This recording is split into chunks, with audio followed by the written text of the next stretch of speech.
ओम श्री परमात्मने नमः। अथ श्रीमद्भगवद्गीता अष्टमो अध्यायः। प्रधान विषय। इस अध्याय के 1 से 7 श्लोक तक ब्रह्म, अध्यात्म और कर्म आदि के विषय में अर्जुन के 7 प्रश्न और उनका उत्तर, 8 से 22 श्लोक तक भक्ति योग का विषय और 23 से 28 श्लोक तक शुक्ल और कृष्ण मार्ग का विषय कहा गया है। अर्जुनोवाच किम तद ब्रह्म किमध्यात्मम् किम कर्म पुरुषोत्तम अधिभूतम च किम प्रोक्तम अधिदैवम किम उच्यते अधियज्ञः कथम को अत्र देहे अस्मिन् मधुसूदन प्रयाण काले च कथम ज्ञोसी नियता तुम भी। इस प्रकार भगवान के वचनों को न समझकर अर्जुन बोला, हे पुरुषोत्तम, जिसका आपने वर्णन किया है वह ब्रह्म क्या है और अध्यात्म क्या है तथा कर्म क्या है और अधिभूत नाम से क्या कहा गया है तथा अधिदैव नाम से क्या कहा जाता है। और हे मधुसूदन, यहाँ अधियज्ञ कौन है और वह इस शरीर में कैसे है और युक्त चित्त वाले पुरुषों द्वारा अंत समय में आप किस प्रकार जानने में आते हो। श्री भगवानुवाच अक्षरम ब्रह्म परमम स्वभावो अध्यात्म उच्यते भूत भावोद्भव करो विसर्गा कर्म संगीताः अधिभूतम क्षरो भावः पुरुषश्चाधिदैवतम अधि अज्ञो अहमेवात्र देहे देहभृतांबर अंत काले च मामेव स्मरण मुक्त्वा कलेवरम यह प्रयाति समद्भावम याति नास्त्यत्र संशयाः। इस प्रकार अर्जुन के प्रश्न करने पर श्री कृष्ण भगवान बोले, हे अर्जुन, परम अक्षर अर्थात जिसका कभी नाश नहीं हो ऐसा सच्चिदानंद घन परमात्मा तो ब्रह्म है और अपना स्वरूप अर्थात जीवात्मा अध्यात्म नाम से कहा जाता है तथा भूतों के भाव को उत्पन्न करने वाला शास्त्र विहित यज्ञ, दान और होम आदि के निमित्त जो द्रव्यादिकों का त्याग है वह कर्म नाम से कहा गया है तथा उत्पत्ति विनाश धर्म वाले सब पदार्थ अधिभूत हैं। और हिरण्यमय पुरुष, जिसको शास्त्र में हिरण्यगर्भ भी कहा जाता है, वह अधिदैव हैं। और हे देहधारियों में श्रेष्ठ अर्जुन, इस शरीर में मैं वासुदेव ही विष्णु रूप से अधियज्ञ हूं। और जो पुरुष अंतकाल में मेरे को ही स्मरण करता हुआ शरीर को त्याग कर जाता है वह मेरे साक्षात स्वरूप को प्राप्त होता है, इसमें कुछ भी संशय नहीं है। यम यम वापि स्मरण भावम त्यजत्यन्ते कलेवरम तम तमेवैति कौन्तेय सदा तद्भाव भाविताः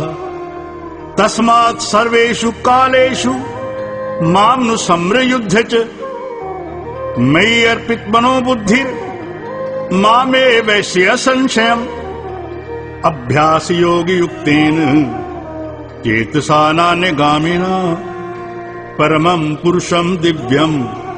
याति पार्थानुचिन्तयन्। कारण कि हे कुंती पुत्र अर्जुन, यह मनुष्य अंतकाल में जिस भी भाव को स्मरण करता हुआ शरीर को त्यागता है उसको ही प्राप्त होता है, परंतु सदा उस ही भाव को चिंतन करता हुआ, क्योंकि सदा जिस भाव का चिंतन करता है अंतकाल में भी प्रायः उसी का स्मरण होता है। इसलिए हे अर्जुन, तू सब समय में निरंतर मेरा स्मरण कर और युद्ध भी कर। इस प्रकार मेरे में अर्पण किए हुए मन बुद्धि से युक्त हुआ निस्संदेह मेरे को ही प्राप्त होगा। और हे पार्थ, यह नियम है कि परमेश्वर के ध्यान के अभ्यास रूप योग से युक्त अन्य तरफ न जाने वाले चित्त से निरंतर चिंतन करता हुआ पुरुष परम प्रकाश स्वरूप दिव्य पुरुष को अर्थात परमेश्वर को ही प्राप्त होता है। कविम पुराणम अनुशासितारम अनोरणीयासम अनुसमृद्याः सर्वस्य धातारमचिन्त्य रूपम् आदित्यवर्णं तमसः प्रस्तात् प्रयाण काले मनसा चलेन भक्त्या युक्तो योगबलेन चैव भ्रुवोर्मध्ये प्राणमावेश्य सम्यक् सतरं पुरुषमुपैति दिव्यम् यदक्षरं वेदविदो वदन्ति विशन्ति यत्यत्यो वीतरागाः यदिच्छन्तो ब्रह्मचर्यं चरन्ति तत्ते पदम संग्रहेण प्रवक्षे। इससे जो पुरुष सर्वज्ञ अनादि सबके नियंता सूक्ष्म से भी अति सूक्ष्म सबके धारण पोषण करने वाले अचिंत स्वरूप सूर्य के सदृश नित्य चेतन प्रकाश रूप अविद्या से अति परे शुद्ध सच्चिदानंद घन परमात्मा को स्मरण करता है, वह भक्ति युक्त पुरुष अंतकाल में भी योग बल से भ्रकुटी के मध्य में प्राण को अच्छी प्रकार स्थापन करके फिर निश्चल मन से स्मरण करता हुआ उस दिव्य स्वरूप परम पुरुष परमात्मा को ही प्राप्त होता है। और हे अर्जुन, वेद के जानने वाले विद्वान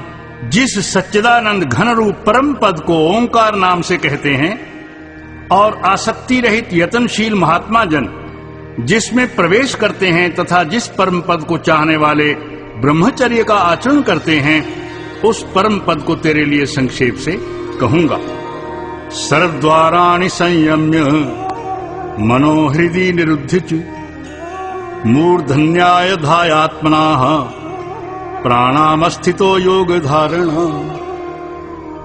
ओमित्येकाक्षरं ब्रह्म व्याहरन् मामनुस्मरन् यः प्रयाति त्यजन् देहं स याति परमागतम्। हे अर्जुन, सब इंद्रियों के द्वारों को रोककर अर्थात इंद्रियों को विषयों से हटाकर तथा मन को हृदय में स्थिर करके और अपने प्राण को मस्तक में स्थापन करके योग धारणा में स्थित हुआ जो पुरुष ओम ऐसे इस एक अक्षर रूप ब्रह्म को उच्चारण करता हुआ और उसके अर्थ स्वरूप मेरे को चिंतन करता हुआ शरीर को त्याग कर जाता है, वह पुरुष परम गति को प्राप्त होता है। अनन्य चेताः सततं यो माम स्मृति नित्यशः तस्याहं सुलभा पार्थ नित्ययुक्तस्य योगिनः मामुपेत्य पुनर्जन्म दुःखालयम् अशाश्वतम् नाप्नुवन्ति महात्मनाः